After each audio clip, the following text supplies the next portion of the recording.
Hey guys, welcome to my conference championship best bets video for the 2023 college football season. So today we will be looking at the best bets for each of our conference championship football games that we have coming up this week. And there's a lot of pretty important games because there's a lot of direct play-ins for the college football Final Four to get into that national championship. So let's get started. We will be looking at who is going to win each conference championship game, what we predict the final scores will be. So looking at the spreads, money lines, and the over-under. So getting things started on Friday, December 1st at 8 p.m. on ABC. One of the best games of the year. Round 2, we have number 5 Oregon Ducks sitting at 11-1 versus number 3 Washington Huskies sitting undefeated at 12-0. Coming into this game, the Ducks are 9.5-point favorites here. That's a pretty big spread for a top 5 matchup, and the over-under is 65.5. So they have this game being a complete shootout.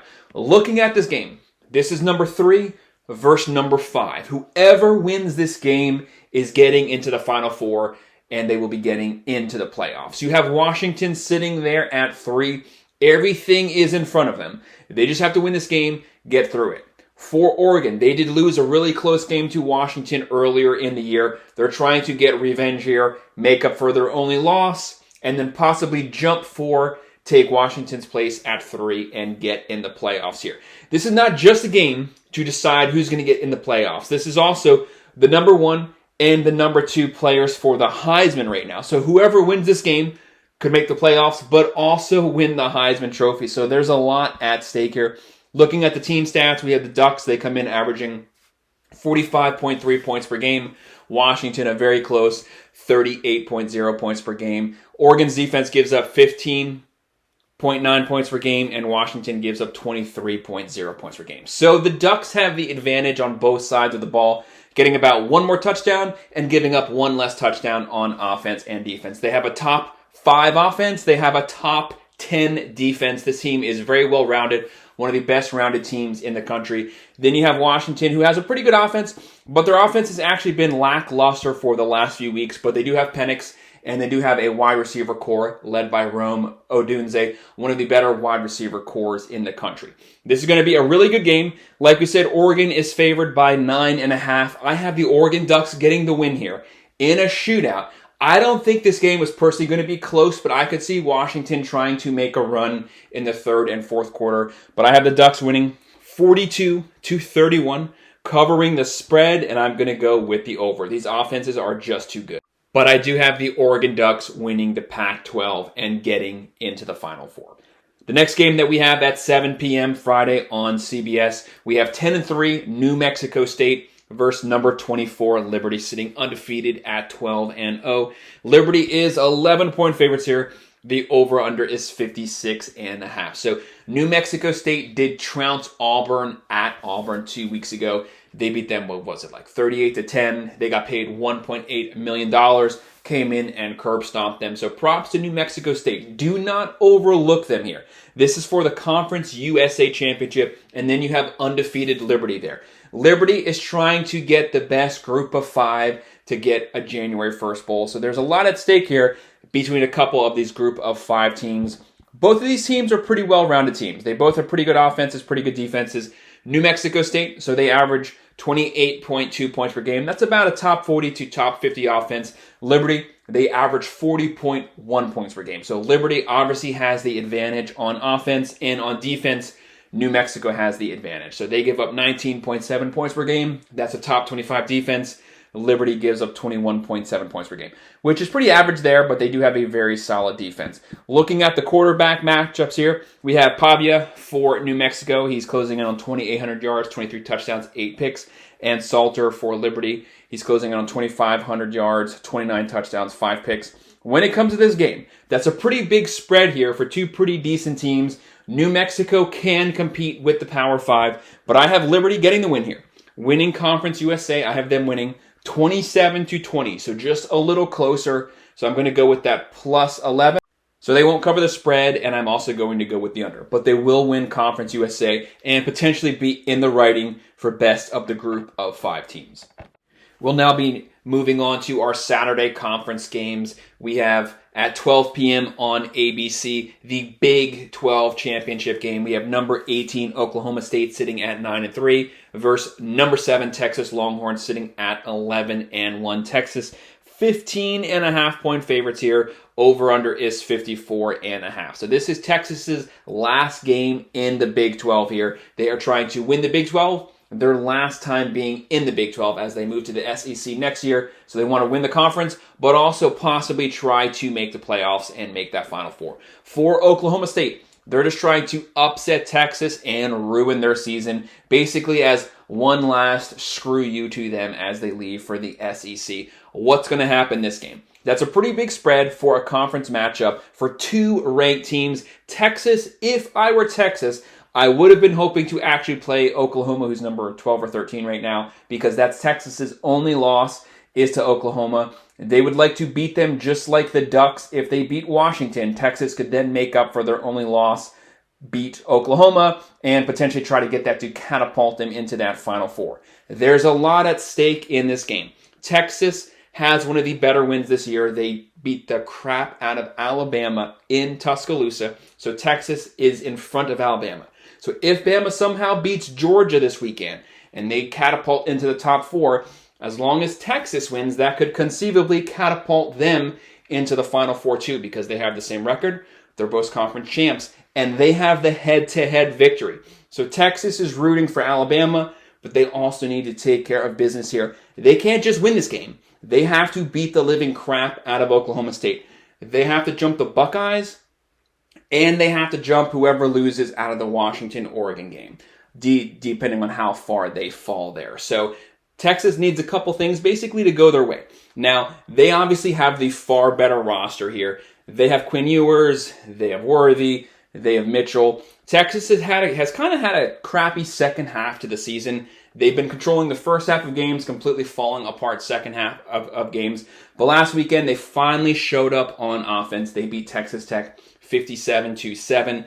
The main thing Texas has going for them, they did lose Brooks for the season. He's one of the top 5 best running backs in the country. Now, Baxter has stepped in as the next guy up, but obviously he's not Brooks. Brooks is really good, but Baxter is still a very serviceable running back. But no matter what, they have the better roster, and they have a top 20 defense. They have the number 5 rush defense in the country. They can shut down the run. Oklahoma State's main weapon is Ollie Gordon, who's probably the best running back in all of college football right now. He leads college football in rushing yards at 1,580 yards. So they're going to be seeking to just run the ball down Texas's throat, because Oklahoma State cannot throw the ball to save their life, but you're running right into that Texas D-line. So they'll be looking to bottle that up and force the Cowboys to throw. Oklahoma State, they average 30.2 points per game. Texas, 35.1 points per game. Oklahoma State's defense gives up 27.3 points per game. Texas gives up a very nice 17.3 points per game. So I have Texas getting the win here. I have them winning 34-20, winning the Big 12. So not covering the spread. And I'm also going to go with the under, just under on that total score. But like I said, it behooves Texas to score as many points as possible. Beat the crap out of Oklahoma State if you can. Run the score up. The next conference championship that we'll be looking at has no national implications here, so it's not going to get these teams into the playoffs, but it is still a conference championship. We have the MAC championship. We have 10-2 Miami of Ohio versus 11-1 Toledo. So Toledo having a very strong season. They did win the MAC last year, so they are seeking to get back-to-back MAC championships. Toledo is 8-point favorites here. The over-under is 44.5. So with that low scoring of a game, they have Miami basically beating the brakes off. Sorry, they have Toledo basically beating the brakes off of Miami. When you look at this game, Toledo is the better team. Now, Miami of Ohio is not to be underestimated. They are a very well-rounded team, but Toledo has the better quarterback. They have Finn. He is closing in on 2,400 yards, 21 touchdowns, 8 picks. But the main thing is they have Boone at running back, closing in on 1,400 yards with 15 rushing touchdowns. So if they're forced into third and long, they can throw the ball, but they're basically going to try to control the clock, run the ball right down Miami's throat. I have Toledo winning the MAC, winning 33-27. to 24. So I have them covering the spread, and I'm also going to go with that over as well. The next conference championship we have is at 3 p.m. on Fox. We have 7-5 Boise State versus 9-3 UNLV. So this is for the Mountain West Championship. Boise is 2.5-point favorites here. So this game is very close. The over-under is 58.5. So when I'm looking at this game, just looking at the team stats here, these teams are very evenly matched. You have Boise State, they average 32 points per game. UNLV, they average 35.5 points per game. And on defense, they're virtually the same. So Boise gives up 25.3 points per game, and UNLV gives up 25.6 points per game. So both teams have pretty good offenses, but both teams on defense leave a lot to be asked for, basically. So there's a lot of holes on defense. So this game could easily turn into a shootout for the Mountain West. The main thing is Boise State fired their coach, Avalos, so they have an interim coach right now. But since he took over the job, everyone's basically rallied behind them. They kind of all fell in to the Mountain West Championship right now. UNLV does have the better record, but I think Boise State has more to prove. I could see this game going either way. This is going to be a very close game, but I'm going to go with Boise winning 28-24, covering the spread, but I'm going to go with the under.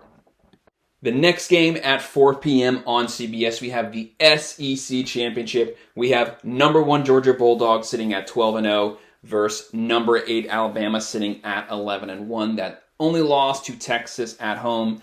Georgia, 5.5-point favorites here. The over-under is 54.5. So like I said, Texas is rooting for Bama, because if Bama slides up, that should also pull Texas up with them, since they have the same record, conference championships, but they have the head-to-head win. But no matter what, this is the game more than all of the other games, besides maybe the Florida State game, that can completely throw everything into complete chaos. If Georgia loses this game, who gets in the playoffs? Do either team get in the playoffs? Does one of them get out? Does Bama get in, but Georgia gets left out? Does Georgia fall from 1 to 4, stay in the playoffs, but Bama jumps up to 5? I don't know. Do both teams get in the playoffs? Maybe, but how do you leave out, Michigans and Florida States and Texas and Oregon? So it would just cause complete chaos. The committee right now is just hoping that Georgia beats Alabama so that they don't have to worry, because somehow if they lose, there's going to be a lot of people pissed off no matter who gets left out. But Georgia is the favorite right now. Looking at the team stats for both of these teams, Georgia 39.6 points on offense per game. Alabama 35.8 points per game. So these teams aren't as good as they have been the last few years. Georgia obviously has the better offense. Carson Beck has been going off for the last few weeks. But Jalen Milroe has really turned things around second half of the season. But this is not the Bryce Young offense. So Alabama's not an offensive juggernaut at all. They have a serviceable, good offense, but it's not great. On defense, Georgia gives up 15.8 points per game. Alabama 17.9 points per game. That's both top 20 for both teams. But obviously, Alabama's defense is not as good as it has been in past years, but it's still a top 20 defense. So it's definitely nothing to scoff at here. Looking at the quarterback play, you have Carson Beck. He has weapons. Both teams do not have the best running game, but they've kind of been quarterback reliant, with Milroe basically throwing bombs nonstop or run the ball scrambling to get first downs. This game could kind of go either way in a lot of people's minds. But I'm just going to be honest here. I don't think Alabama's that good. They are 11-1. They should have lost to Auburn last week. The only thing that saved them was a literal act of God to win in the game. But a win's a win. I don't think Bama's that good, though. I'm not buying it. I could be completely wrong, but it just is what it is. I have Georgia winning this game 31-20, covering the spread, and I'm going with the under. I could be wrong, like I said, but as of right now, I've not been impressed with what Alabama has showed me so far. Very good team, but not top 4 worthy. Next game that we'll be looking at is 4 p.m. on ABC. 10-2 SMU versus number 22 Tulane, sitting at 11-1. Tulane is 3.5-point favorites here. The over-under is 47.5. So, with this game, since I made my predictions video, Stone is out at quarterback for SMU. That's a massive loss. This guy had 3,200 yards, 28 touchdowns, 6 picks. So their offensive leader is out for the game. So what's that going to do to SMU's chances? I've said throughout the year, SMU was the best group of 5 team. They were the one deserving of a January 1st bowl game, but they're starting quarterbacks out. So what does Rhett Lashley do? And then you have Tulane, the team that refuses to cover spreads. But this is a very good team. They have Pratt at quarterback. They have Hughes at running back. He's a beast. And they have Brazella second at wide receiver. Looking at the total team stats here, SMU, they come in, they average a whopping 41.8 points per game. Tulane, they average 27.9 points per game. Both teams have very similar defenses. SMU, they give up 17.7 points per game. Tulane gives up 18.3 points per game. So obviously, SMU throughout the year has been one of the most rounded teams.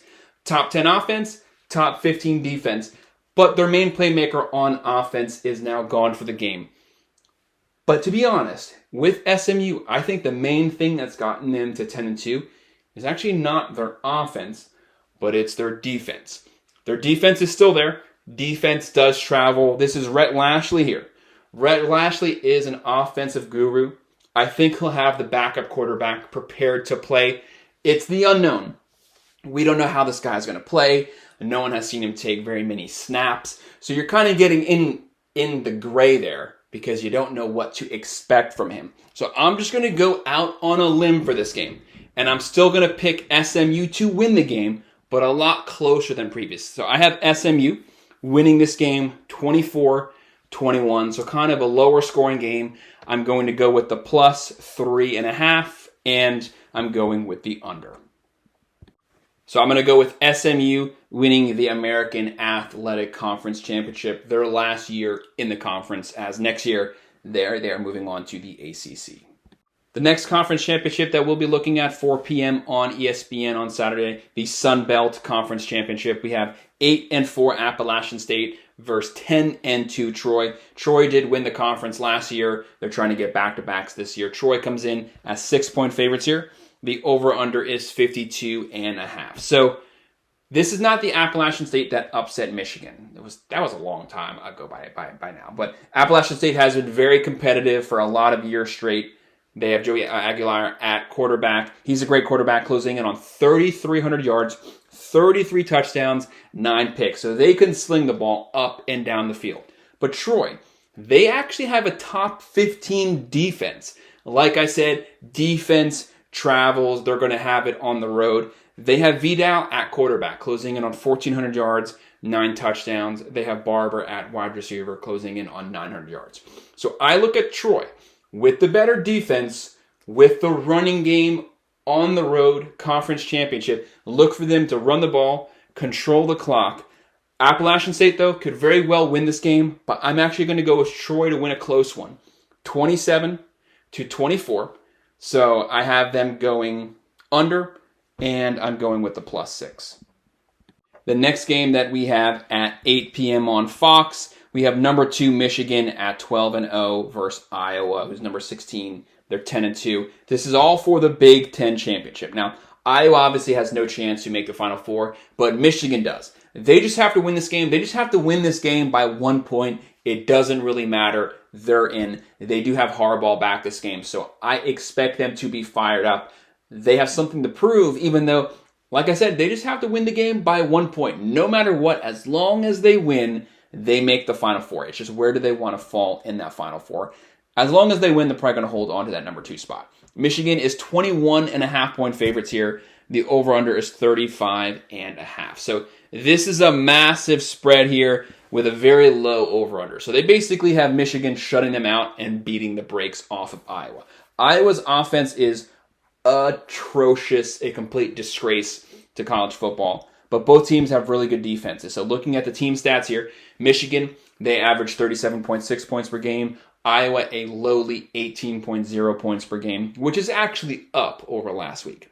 And then on defense, Michigan gives up 10.3 points per game. That's number 1 in the country. Iowa, though, they're number 4 in the country, giving up 12.2 points per game. That's really close here. When we look at the spread here, spread was 21.5. You would almost think that's the over-under for an Iowa game, but that's actually the spread. So that's how much they have Michigan beating the brakes off of the Hawkeyes. I'm going to go with, this was kind of tough here because Iowa's defense is really good. It's championship level, but Kirk Ferentz is stuck in the 1960s on offense. So they just refuse to score points. Brian Ferentz will be fired after this year, so they'll have a new coordinator, but I don't expect Kirk Ferentz to hire anyone with a modern offense. That's just not his style. I have Michigan getting the win here. I'm going to kind of go with a higher scoring game. 38-10, covering the spread. I'm going with the over. Could this game be like a 28-3 game? Yes, but no matter what, that's still covering the spread. So I have them covering the spread. I'm going with the over, and I have Michigan beating Iowa pretty bad and holding on to that number 2 spot and getting obviously into the Final Four. And then the very last game we have is the ACC Championship, 8 p.m. ABC. Number 14, Louisville, sitting at 10-2, coming off of a pathetic loss to Kentucky, versus number 4, Florida State, undefeated, 12-0, who barely beat a lowly UF team. Florida State, 2.5-point favorites here, over under 47.5. So this is another one of those games that could somewhat cause chaos. Florida State is undefeated right now. The country's basically split. If they run the table, do they get into the playoffs? Or because they're barely beating bad teams, their offense has not looked good for the last few weeks. And Jordan Travis, their star quarterback, is now out for the year. So Runnebacher is the quarterback. Do you put this team into the playoffs with a backup quarterback? Or do you let a more proven team with a better roster, let's say an Oregon, a Texas, an Alabama, who any of those teams would beat Florida State right now? It is what it is. Let's be honest. They would beat Florida State on a neutral field or on the road. But as of right now, Louisville, they have a lot of weapons. They have Plummer, they have Jordan, they have Thrash, they have decent offense, decent defense. Florida State, though, has a very talented roster. This is a good team. I mean, absolutely no disrespect to Florida State. Very good team, but they were barely beating bad teams, and then they lost their star quarterback. So where does that put them right now when you also barely beat a UF Gators team that isn't even making a bowl game? Looking at the team stats here, you have Louisville. They average 33.0 points per game. Florida State, 38.8 points per game. But that's with Jordan Travis. And on defense, Louisville gives up 20.0 points per game. FSU gives up 16.8 points per game. So if they win, I could see a world where they make the playoffs. I could see a world where they get jumped and left out. Especially if they win this game like a 13-12 or something like that. Then, no, they don't belong in the playoffs. If they come out and put 50-10, then all right, fine. But I don't see that happening. I'm going to go with the plus 2.5 here. I have Louisville getting the win, 24-20. So I'm going with that plus 2.5, and I'm going with the under here. Could Florida State win? Yes, but if they win, I don't think personally it's convincing enough to put them into the Final Four. I'm not saying they won't make the Final Four, but I wouldn't put them in there as of right now. This has too much of the writings of the 2014 Seminoles who beat up bad teams, got to the playoffs, and got curb stomped by the Ducks. But at least they had Jameis Winston back then. This team doesn't have Jordan Travis. Still a very talented team, but I am going with the upset here. So that's my breakdown of the conference championship games, the best bets for all of them. Hit that like button and subscribe. If you have any opinions on these games, drop it in the comments below and I will respond. Thanks.